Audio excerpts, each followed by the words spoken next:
সব খেতে বসে পড়েছে। কেমন হয়েছে রান্না? অঙ্কুশ বলেছে দারুণ হয়েছে। আরে অঙ্কিত অঙ্কিত অঙ্কিত কেমন হয়েছে রান্না? এইদিকে থাকা লজ্জাবতী, ছোটন, দাদা ভাই। আহা, ওইদিকে মামি পরিবেশন করছে আর মাসি পরিবেশন করছে। মাসি কেমন হয়েছে রান্না গো? হ্যাঁ, রিম্পা পরিবেশন করছে। আর দিকে সীমা। হ্যাঁ, দেখি দেখি দেখি আর একবার। খাও খাও। ও আগেই বসে পড়েছে। হ্যাঁ, কিন্তু লোভ সামাল দিল না। মামির হাতের রান্না। মামি করেছো রান্না? না বলো মামি। ও সেন্ট এসছে দারুন সত্যি। এই রিম্পা, আমি তুই আর ফুচি আর একসঙ্গে বসে পড়বো। হ্যাঁ, আনু মাসিরা আছে।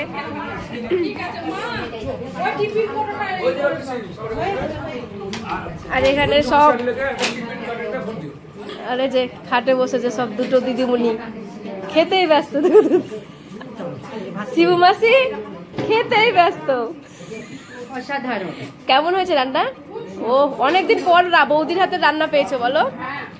খাও খাও খাও, দাঁড়াও মাসি। খাও খাও। তুমি তো আবার খাও না।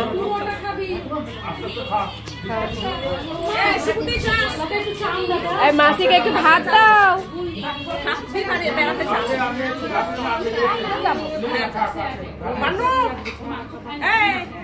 ও মা ডাকছে, মা মাসি ডাকছে।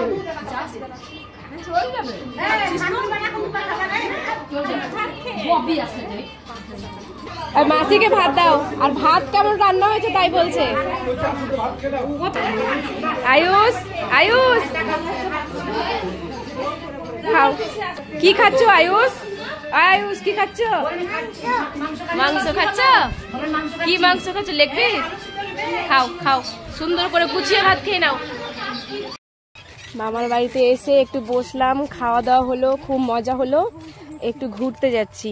এই যে মাসি, বোন, তারপর মামার মেয়েরা সব যাচ্ছে, আরো মাসিরা আছে। তো কি সুন্দর, এগুলো মানে কিছুই ছিল না আগে, যখন আমরা আগে খেলা করতাম। এই রাস্তা পাকা ছিল না, লাল মোরাম ছিল। আর এই পুকুরে কালো জল হয়ে গেছে, কিন্তু আমরা যখন ছোট না রিম্পা, আমরা এই পুকুরে যখন স্নান করতাম তখন কি সুন্দর জল ছিল, সাঁতার কাটতাম। হ্যাঁ, মামারা মাছ ধরতো। 2-3 ঘন্টা এই পুকুর থেকে উঠতাম না। আমাদেরকে কেউ তুলতে পারতো না, শুধু একমাত্র ছোট মাসি লাঠি এনে তুলতো। 2 থেকে 3 ঘন্টা চোখ লাল হয়ে যেত তবু। হ্যাঁ, এই বাগান মামার বাড়ি চোখ মারবে, চোখ রেখে মামা বাগান যাব না। তা কিছু নিয়ে আনলা না? এই জুতোর দিকে দেখাবি না, আমার জুতো আবার বেশি বসবা না, তাহলে হলো। আমার জুতোর দিকে কিন্তু সবাই দেখবে, আমি জুতোটা পাল্টে আসছি। ওই আনু আনু দিবে না না দিয়েছিল তো, বন্ধ করে দিয়েছিল। চার করে কি চম্বুকে চাইলে দিবে। ও মা কত ঢুকে আছে তোর মা? আসো চলে আসো। বন্ধ করে দে।